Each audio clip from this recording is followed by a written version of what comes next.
이 저녁 하나님께서 우리에게 주신 말씀은 누가복음 24장 30절에서 35절까지의 말씀입니다. 누가복음 24장 30절에서 35절까지의 말씀입니다. 이는 살아계신 하나님의 말씀입니다. 함께 받들어 읽겠습니다. 그들과 함께 음식 잡수실 때에 떡을 가지사 축사하시고 떼어 그들에게 주시니 그들의 눈이 밝아져 그인 줄 알아보니 예수는 그들에게 보이지 아니하시는지라.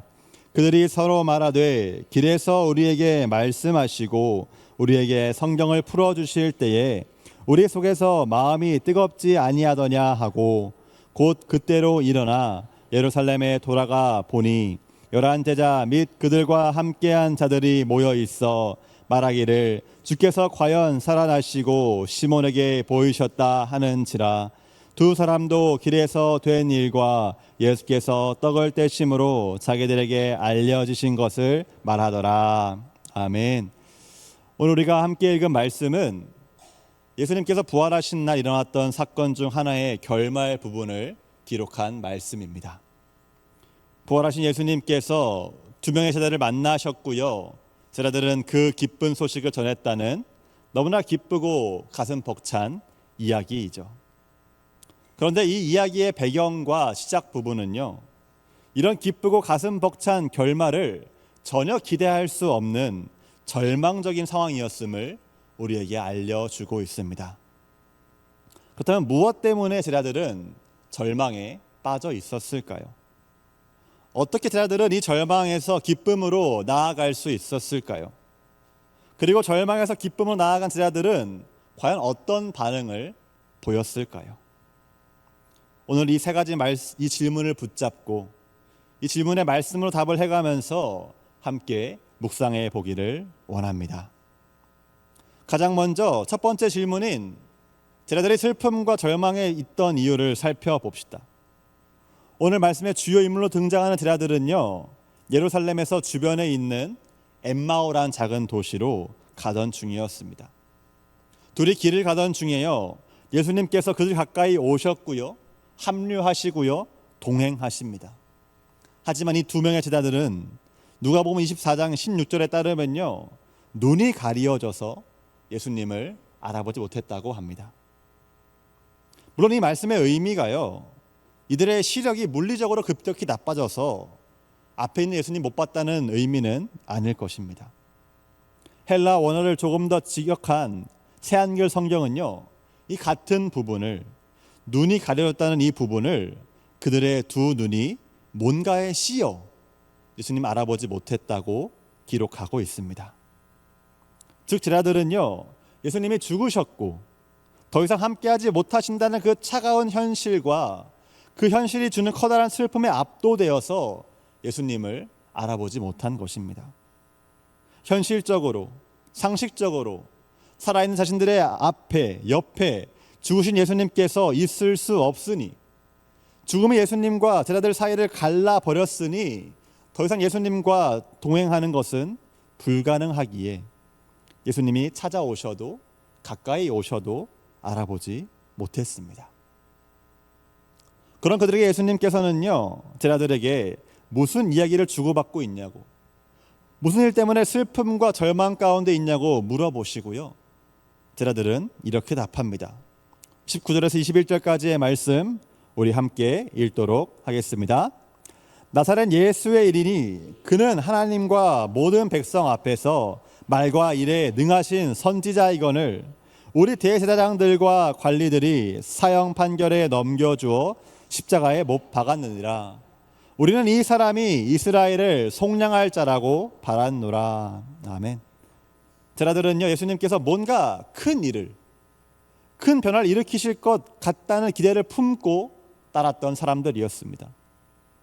예수님께서 이스라엘 곳곳을 다니시면서 행하신 일을 봤고요, 가르치시고 선포하시는 말씀을 들으면서 혹시 이분이야말로 이스라엘을 속량하실 분이 아닐까, 로마의 지배라는 힘들고 억압된 현실을 완전히 바꿔주실 분, 단숨에 역전시키실 분이 아닐까라고 기대했습니다.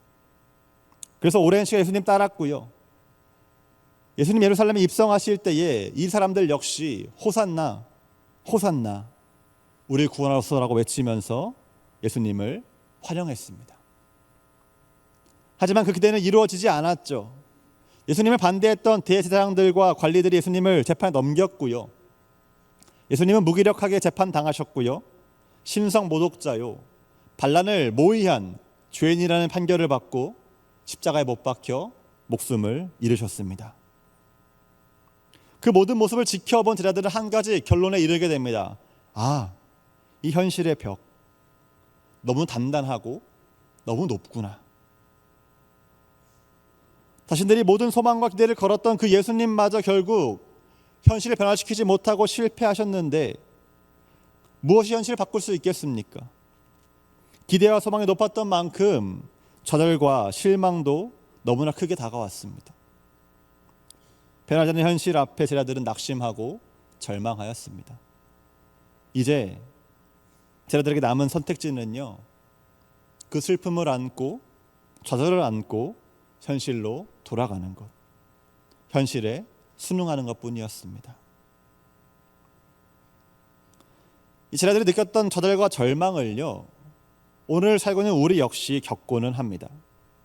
매 주일 아니면 매일 말씀 묵상하면서 우리는 예배드리면서 하나님의 말씀을 듣습니다. 나와 세상을 향한 하나님의 약속을 듣죠. 그 말씀을 들을 때에 우리의 마음은요, 기대감으로 벅차오르곤 합니다.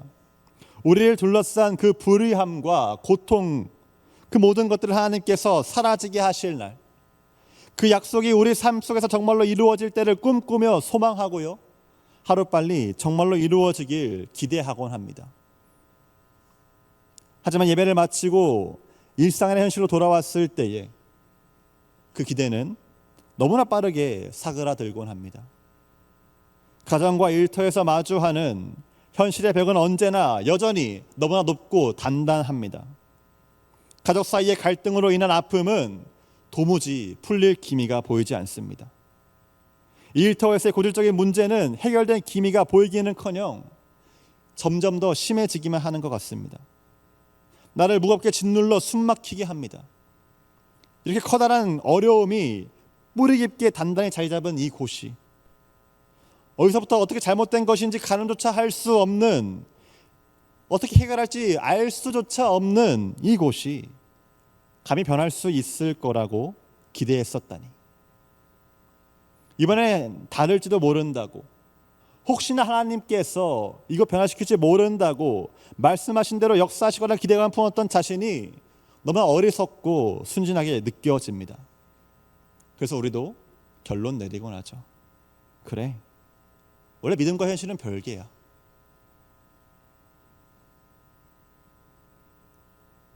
그러면서 잠시 품었던 소망은 접어두고 저 멀리 하늘로 날려보내고 우리의 모든 관심과 시선을 다시 이 차가운 현실에 고정하고 집중합니다. 현실의 눈이 가리워져 예수님 찾지 않고요, 우리 곁에서 말씀하신 예수님 말씀에 귀를 기울이지 않게 됩니다. 이 답답함, 이 좌절과 절망감을 그대로 아는 채 일단 두 번째 질문으로 한번 넘어가 봅시다. 현실 앞에 낙심하고 절망한 그 앞날에 대한 소망과 동력을 완전히 잃어버린 제자들은요, 어떻게 다시 기쁨으로 나아갈 수 있었을까요? 이 놀라운 변화와 역전은요, 제자들을 향한 예수님의 말씀, 반응, 제자들을 향한 예수님의 자기주심 때문에 일어날 수 있었습니다. 먼저 예수님께서 말씀하십니다. 본문 25절부터 27절까지의 말씀 우리 함께 읽도록 하겠습니다. 이르시되 미련하고 선지자들이 말한 모든 것을 마음에 더디 믿는 자들이여, 그리스도가 이런 고난을 받고 자기의 영광에 들어가야 할 것이 아니냐 하시고, 이에 모세와 모든 선지자의 글로 시작하여 모든 성경에 쓴 바 자기에 관한 것을 자세히 설명하시니라. 아멘.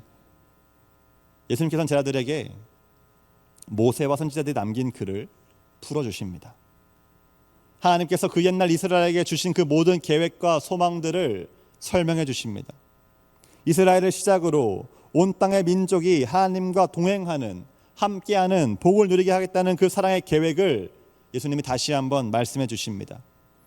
그리고 그 하나님의 모든 계획은 하나님께서 아들 예수님을 이 땅에 보내주심으로, 예수님께서 죽으시고 부활하심으로, 목숨 내어주심으로 온전히 이루어졌음을 말씀하십니다. 예수님께서 고난받으시고 죽임당하신 것은 예수님의 실패를 의미하는 것이 아니라 하나님께서 사랑하는 아들에게 세상의 모든 죄와 악을 대신 감당하도록 내어주신 것임을 알려주십니다. 이렇듯 예수님께서는 말씀을 통해서요, 하나님께서 온 세상을 뜻대로 다스리시는 왕이시요 유일한 주인 되심을 제자들에게 알려주시며 그들에게 믿음을 불어넣어 주십니다. 예수님 말씀을 들은 제자들은요, 조금 더 함께 있어 달라고, 자신들과 함께 머물러 달라고 부탁합니다. 예수님은 그 부탁을 들어주시고요, 함께 식사하시며 음식을 나누십니다. 그 장면 기록한 우리 30절과 31절 말씀을 함께 읽도록 하겠습니다. 그들과 함께 음식 잡수실 때에 떡을 가지사 축사하시고 떼어 그들에게 주시니 그들의 눈이 밝아져 그인 줄 알아보더니 예수는 그들에게 보이지 아니하시는지라. 아멘. 그때나 지금이나 식사는 일상의 자리였습니다. 현실의 자리였습니다. 동시에 식사는 살아있는 사람만 할 수 있는 행위였습니다. 예수님 살았던 1세기 당시에 유대인 문화는요, 식사 자리에서 주인과 같이 가장 높은 사람이 축사한 뒤에 떼어주면서 함께 식사하는 사람들에게 나누어 주는 것이 일반적인 관례였습니다. 그럼 예수님께서 하시는 이 행동의 의미는 무엇일까요? 함께 식사하시고 축사하시고 나누시는 의미는 무엇일까요? 예수님께서는요, 그 식사의 자리에서 축사하시고 떡을 나눠주시면서 자신의 그 식사의 주인 되심을 보여주시는 겁니다. 식사로 대표되는 일상의 모든 순간, 현실의 모든 순간에 예수님께서 주인 되심을 보여주십니다. 그때 그 현실의 자리에 함께 하시는 예수님, 주인 되신 예수님을 경험했을 때에 성경은 제자들의 눈이 다시 밝아졌다고 기록하고 있습니다. 예수님 다시 살아나셨음을, 말씀하신 대로 부활하심으로 죄와 악과 죽음을 결정적으로 패배시키시고 하나님 주신 그 크신 능력으로 온 세상을 정의와 사랑으로 다스리시는 분이심을 깨달으며 제자들은 기뻐합니다. 하나님 말씀이 정말로 예수님 안에 성취되었음을 경험합니다. 이 말씀을 가르쳐 주시고 식사하시며 자신을 내어주신 그 예수님으로 인해 제자들은 절망을 딛고 일어나 다시 소망 중에 기쁨 가운데에서 믿음의 길을 걸어갈 수 있었습니다. 우리는 지금 성찬 성례전의 자리에 참여하고 있습니다. 하나님께서 베푸신 이 식탁의 자리에 우린 나와서 함께 모여 있습니다.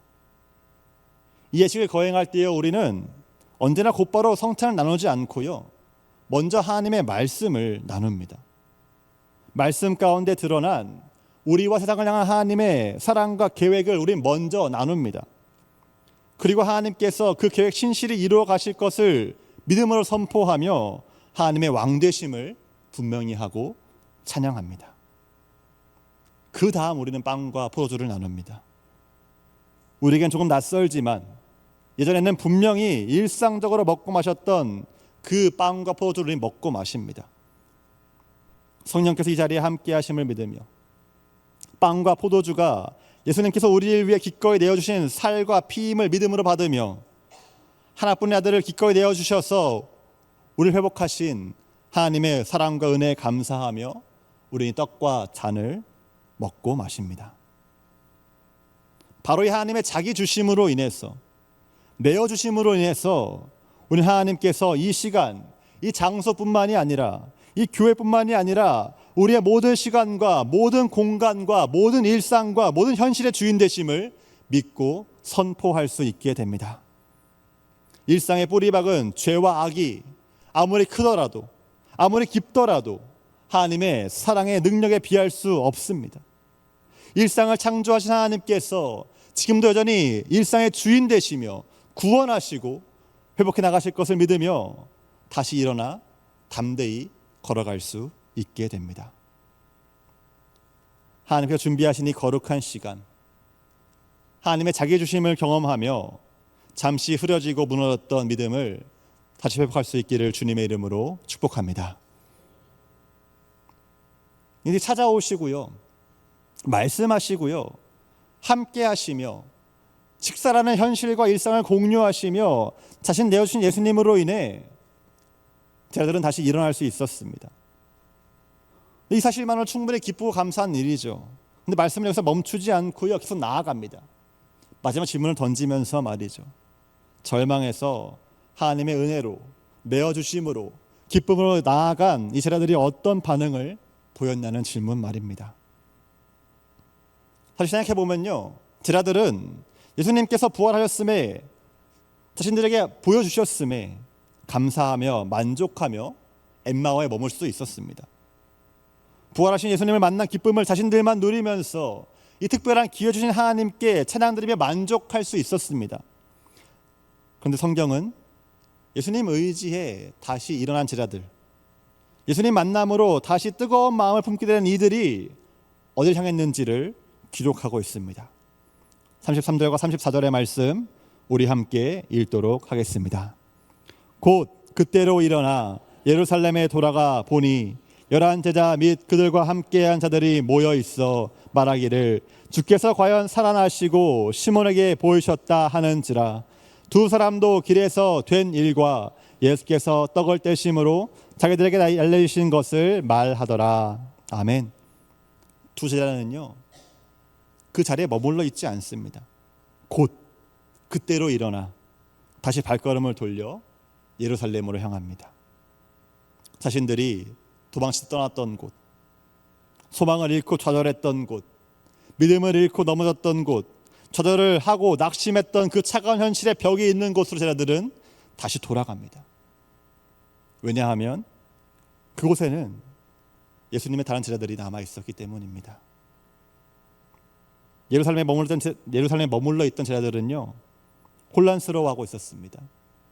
예수님께서 다시 살아났다는 그 소문은 들리는데, 베드로가 빈 무덤 보고 왔다는데 도저히 믿기지 않기 때문입니다. 상식적으로 일어날 수 없는 일 앞에서 제자들은 무엇이 진실인지, 또 자신들은 어떻게 해야 하는지 도무지 갈피를 못 잡고 있었습니다.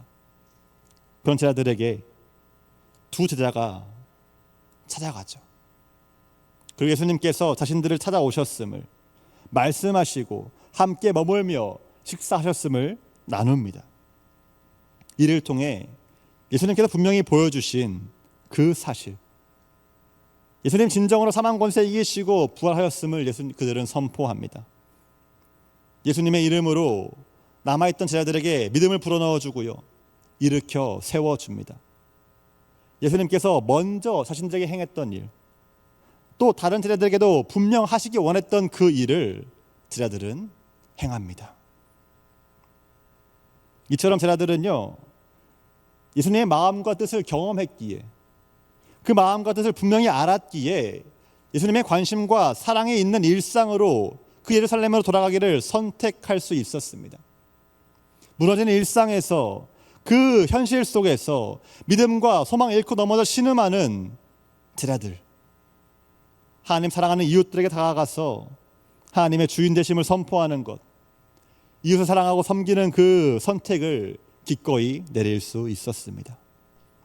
위험을 감수해야 했지만, 여전히 두려운 곳이지만 예수님이 함께 하시기 때문에 예수님의 주인 되심 신뢰하기에 담대히 감당하기를 선택할 수 있었습니다. 이웃을 사랑하고 섬기는 모습으로 하나님께 영광 돌릴 수 있었습니다.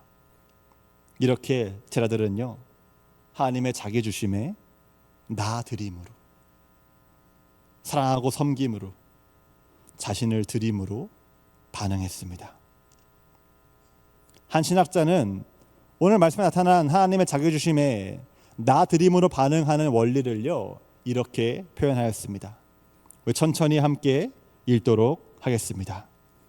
하나님을 사랑한다는 것은 하나님께서 사랑하는 것이다. 하나님께 주의를 기울이며 하나님이 사랑하시는 것을 나도 사랑하는 것이다. 하나님을 사랑한다는 것은요, 하나님의 기쁨되고 영광된다는 것은요, 하나님께서 우리를 사랑하신 것처럼 우리도 사랑하는 것입니다. 하나님의 마음, 하나님의 시선 머무는 곳에 우리의 마음도, 우리의 시선도, 우리의 주의를 기울이면서 하나님이 사랑하시는 것을 나도 함께 사랑하고 섬기는 것입니다. 사랑하는 명세 성도 여러분, 하나님께서는 이 성찬 성례전에 나오는 우리도 이렇게 하나님을 사랑하기를 원하십니다. 예수님께서 자신을 내어주신 것처럼 우리도 자신을 내어드릴 수 있기를, 자신을 드릴 수 있기를 원하십니다. 하나님께서 기꺼이 준비하시고 내어주신 이 거룩한 성찬의 시간, 하나님의 자기 주심을 누릴 수 있기를 간절히 소망합니다. 그리고 하나님께 또 이웃에게 나 자신을 드릴 수 있기를 소망합니다. 하나님께서 사랑하시는, 다스리시는 그 일상으로 나아가서 아직 그 사실 모르는 사람들에게, 그 사실 잊고 넘어져 신음하는 사람들에게 다가가 섬김으로 하나님의 사랑의 모습을 보일 수 있고 그 모습으로 하나님께 영광 돌릴 수 있기를 원합니다. 하나님의 이 부르심에, 하나님의 이 자기 주심에 나 드림으로 응답할 수 있는 이 시간 되기를, 우리 모두가 되기를 주님의 이름으로 축복합니다. 함께 기도하겠습니다. 참 좋으신 하나님 아버지, 우리에게 모든 것 내어주신 하나님의 그 사랑에 감사드립니다. 그 사랑 기억하며 우리도 하나님께 모든 것 드리겠다 결단하며 나아갑니다. 이 성찬의 시간, 하나님의 내어주심을 경험하고 나 드림을 결단하는 귀한 시간 될 수 있도록 인도하여 주시옵소서. 예수님의 이름으로 기도합니다. 아멘.